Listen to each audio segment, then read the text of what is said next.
Então, como é que você está vendo aí esse ping-pong aí, Lula-Trump? Ô, Nassif, hoje teve um telefonema, né? A notícia do dia. O presidente Lula ligou para o presidente dos Estados Unidos. O Trump. Falaram 50 minutos, pô. Falaram 50 minutos, exatamente. E à medida que a coisa vai afunilando, né, Nassif, que nós estamos vendo o declínio da hegemonia americana, os Estados Unidos vão aumentando a pressão sobre o mundo. Essa é uma tendência que nós vamos ver nos próximos anos, nas próximas décadas, né? Veja, esse exemplo da Venezuela agora, o sequestro do Maduro, nós chegamos a tratar aqui no começo do ano, com a Lourdes, ele inaugura um novo tempo nas relações internacionais. Sim. Os próximos 25 anos, o segundo quartel desse século, é o quartel que a hegemonia americana vai se desmoronando mais rápido, vai aumentando a velocidade. Enquanto isso acontece, as respostas incertas dos Estados Unidos vão aumentando sobre o mundo. Isso vai dificultando e, paradoxalmente, vai abrindo espaços também. Esse é o ponto. Então, veja, o Trump ele cria esse Conselho da Paz, os países da Europa se recusam a entrar, a França, a Alemanha, o Canadá, né, que foi convidado e depois foi desconvidado, depois daquele discurso exemplar em Davos do primeiro-ministro do Canadá, que tem várias nuances ali também, mas é onde ele diz basicamente que a ordem mundial baseada em regras das últimas décadas foi embora, né, e que é preciso tentar reestruturar isso. Foi o grande discurso de Davos, talvez até diria que não é o mais importante, porque tem um que passa desapercebido aqui, sempre na nossa mídia ocidental, que foi o discurso do vice-chanceler chinês, em que ele diz, Nassif, que o plano para a China nos próximos anos e décadas é que a China se torne o mercado do mundo. Então, que eles vão investir internamente para aumentar a capacidade de consumo. Isso vai ser votado no plano quinquenal, que vai passar daqui 2 meses no Politburo, em Pequim, e que a reestruturação chinesa para os próximos, enfim, o próximo plano quinquenal, pelo menos, é que a China vai se fortalecer para ser o mercado consumidor do mundo. Esse, na minha análise, eu diria, foi o principal discurso, mas, obviamente, não é tocado aqui, não? Na nossa... Ô Pedro, quando você estava de férias aí, eu publiquei um documento do Congresso americano, da comissão que discute o superorçamento de defesa lá, propondo a vigilância em cima do Brasil e de outros países sobre a influência chinesa, mas não... A vigilância é o seguinte, são as fazendas que eles estão comprando, são as empresas chinesas ligadas ao agronegócio, ao investimento em portos, ou seja, todos aqueles investimentos estratégicos ligados à produção de alimentos aí, né? Isso aí, como é que você vê isso aí? Isso aí é um passo para futuramente retalhar ou pressionar o Brasil de alguma maneira? Sem dúvida, isso está marcado, né? Se a gente pegar o documento de segurança e política externa da Casa Branca, de 5 de dezembro do ano passado, que foi lançado, 5 de dezembro do ano passado, está claramente lá que o objetivo principal é a contenção da China. E, em especial, a contenção da China no chamado hemisfério ocidental, que é definido no próprio documento. Esse hemisfério é de influência dos Estados Unidos, é onde eles não vão aceitar a entrada ou a influência de países estrangeiros, se referindo aí à China e à Rússia, mas claramente o principal objetivo é a contenção da China, e o hemisfério ocidental definido no próprio documento, do Alasca até a Patagônia. Obviamente inclui toda a América Latina, ali também há um novo corolário Trump sobre a doutrina Monroe, de 1823, e que já teve um corolário em 1904, no governo do Theodore Roosevelt, o primeiro Roosevelt, né, que foi tio do Franklin Delano Roosevelt, e que o Trump homenageou no discurso de posse. Quer dizer, um dos exemplos que ele tem para esse mandato é a expansão territorial da virada do século XIX para o século XX, quando o Roosevelt, o Theodore, ele era o presidente dos Estados Unidos. Isso passa pela mente dele. Por isso a questão da anexação da Groenlândia, ele quer ver a Groenlândia no mapa dos Estados Unidos. Califórnia, lá em México, né? Exatamente. Então, ele quer reconfigurar isso, né? É um plano extremamente ambicioso, é isso. Enquanto a hegemonia ela desmorona, né? Os Estados Unidos vão ter movimentos mais erráticos. Então, veja bem, né? Eu assisti agora nas férias, né? Recomendo aí para o nosso audiência, um documentário do Antônio Pitanga, pela filha dele, a Camila Pitanga, né? E um dos grandes artistas brasileiros, o primeiro cineasta, o primeiro protagonista negro do mundo, antes de Hollywood, né? Aqui no nosso cinema novo, foi o Antônio Pitanga, ele diz da influência da capoeira, né? A influência que o Brasil é capoeira, o Brasil é a ginga. E a capoeira, ela é dança e luta, né? Ela é a configuração dos dois. Então, boa. Eu pensei em política externa, pensando no presidente Lula, né? Como é que ele vai tocando isso. Então, vem essa ofensiva para o Brasil entrar no Conselho de Paz, que é uma furada, obviamente, é um conselho que vai, enfim, punir a Palestina, que eles não estão... começa por ali, mas não se trata só disso, né? De defender os interesses sionistas ali no Oriente Médio, e que outros países do sul global entraram. Isso é importante. Por exemplo, a Indonésia, que é um dos principais países do mundo de população, de crescimento, economia, que está nos BRICS, é um membro pleno dos BRICS. Entraram nesse Conselho de Paz.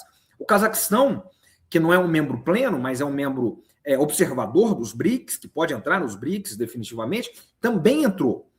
E aqueles que não entraram, por exemplo, a França, o Trump ameaçou retalhar a França em 200% de tarifa no champanhe e no vinho. O Canadá, que depois, né, das declarações em Davos, foi convidado e foi desconvidado, e o Trump ameaça em tarifas de mais 100%. Então, dizer um não para o Trump de maneira clara e categórica, né, representa uma ameaça no sentido de que pode vir novas tarifas, novas retaliações. Então, o que o presidente Lula faz? E o Celso Amorim, o Itamaraty, claro, vão na capoeira, né? Então, eles dizem não sem dizer não. Isso. Agora, ô Pedro, falando em capoeira, falando em soft power brasileiro, o que esse rapaz, como é que chama o ator aí Wagner Moura. O que ele está fazendo pelo soft power brasileiro, cá para nós, desde Carmen Miranda e da Bossa Nova, eu acho que não.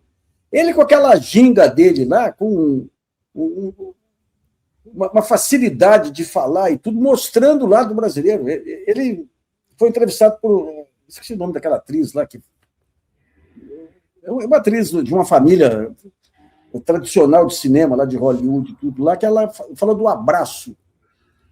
O que significava o abraço para o Brasil. E eu lembro uma vez, quando começou essa campanha contra o Lula, eu fui na MTV, convidado lá para um programa aqui em São Paulo mesmo. E tinha a hora de descer o cacete do Lula. E o que falou a moça? Até uma boa apresentadora aí, jornalista, minha amiga, e tudo, falou: você vê que absurdo? O Lula mandou um recado lá para os europeus na Copa do Mundo para não entrar em beco aqui, porque pode ser assaltados. Imagina um ex-presidente aí dando uma de guia turístico. Daí eu falei para ela, ô, fulana, deixa eu só te falar uma coisa. Você lembra como que nasce o Zé Carioca no cinema? Não, como que nasce? Está o Pato Dono lá, vem um pincel, começa a pintar o Zé Carioca. Quando acaba de pintar, o Zé Carioca dá um abraço no Pato Dono, que o Pato Dono fica com os olhos esbugalhados. Eu falei, então é essa característica brasileira que o Wagner Moura está mostrando de uma forma exemplar. O soft power brasileiro, eu acho que eles esqueceram da herança Bolsonaro, a imagem do Brasil no exterior, e o Lula é típico disso. Eu estava vendo outro dia o Lula, não sei se ele pegou o presidente da Organização Mundial de Comércio, tudo, bem por trás está a vista do sujeito. Então o cara leva um susto quando ele olha, o Lula abraça. O Lula ganhou aquele antigo presidente dos Estados Unidos aí. Não, antes. O Bush. O Bush. Um cara de direita e tudo, o Lula conquistou. Então, digamos, essa maneira de ser brasileiro. E por coincidência ou não, quando você entra nas redes sociais, aliás, Recife está fazendo uma campanha extraordinária sobre o Recife. Eu acho que vou até passar o carnaval lá também, né? Então, esse modo de ser brasileiro, de alguma maneira, o Wagner Moura conseguiu dar uma estilingada aí para se voltar esse orgulho de ser brasileiro aí, né? Maravilhoso, é isso mesmo. E já começa também com a Fernanda, né? Fernandinha, sim, né? Ano passado, né? Que também faz todo esse jogo, né? Quer dizer, esse jogo no bom sentido, né? Essa ginga, essa capoeira, né? E só para fechar o raciocínio, Nassif, então veja o que o presidente Lula faz. Olha, ele diz o seguinte: ele não disse que não vai entrar, sugere para o Trump, nesse telefonema de hoje, que esse Conselho da Paz se concentre nas questões do Oriente Médio, não abra para além disso, não seja muito... Porque o Trump, obviamente, não vai aceitar, ele não aceita conselho, nem ordem de ninguém. E, ao mesmo tempo, o presidente Lula chama atenção para a ONU. Ele diz, olha, o que nós precisamos fazer não é criar uma nova instituição. O que nós vamos fazer é uma reforma do Conselho de Segurança da principal instituição que ainda existe no mundo, que é as Nações Unidas.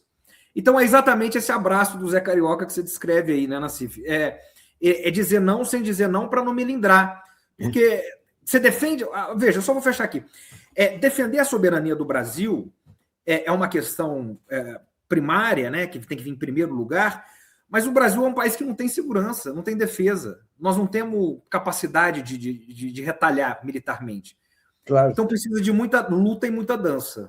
Aliás, o ponto que eu estou querendo desenvolver aí é que o Brasil é grande demais para ser invadido pelos Estados Unidos, isso não vai acontecer.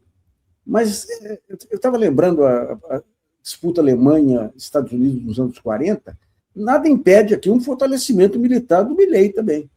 Nós não estamos falando mais de tempos normais, nós estamos falando de tempos de guerra. E essa geopolítica americana, o próximo passo, eu acho, é tentar pegar títeres aqui, governos de ultradireita, armar, aproveitando que você tem uma fragilidade militar em todo o continente, aí, armar e futuramente estabelecer formas de pressão a isso. Então, tem que pensar, essa questão da indústria de defesa aí é um ponto para se pensar, um ponto relevante para se pensar também, viu? Sem dúvida, Nassif. O Milei ele entrou no Conselho da Paz, obviamente. O Trump saiu, Nassif, de 65 instituições multilaterais, 65 conselhos, conglomerados multilaterais. Sabe o que o Milei fez? Ele pegou todas as instituições que os Estados Unidos saíram, e que eles também participam, que é a idade de 45 a 50, porque ele não participa de todas essas que os Estados Unidos participam, e retirou também a Argentina.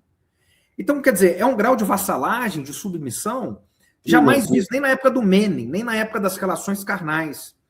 E os Estados Unidos, agora, no final do ano também, é muito importante isso que você toca, Nassif, porque no Paraguai, eles estão fazendo acordos militares, acordos de base militares, que é um governo de centro-direita, nem é um governo de extrema-direita. E eles estão fazendo esse tipo de acordo. Então, realmente, essa é a questão fundamental, é o Brasil olhar para a sua própria defesa. Esse vai ser o foco.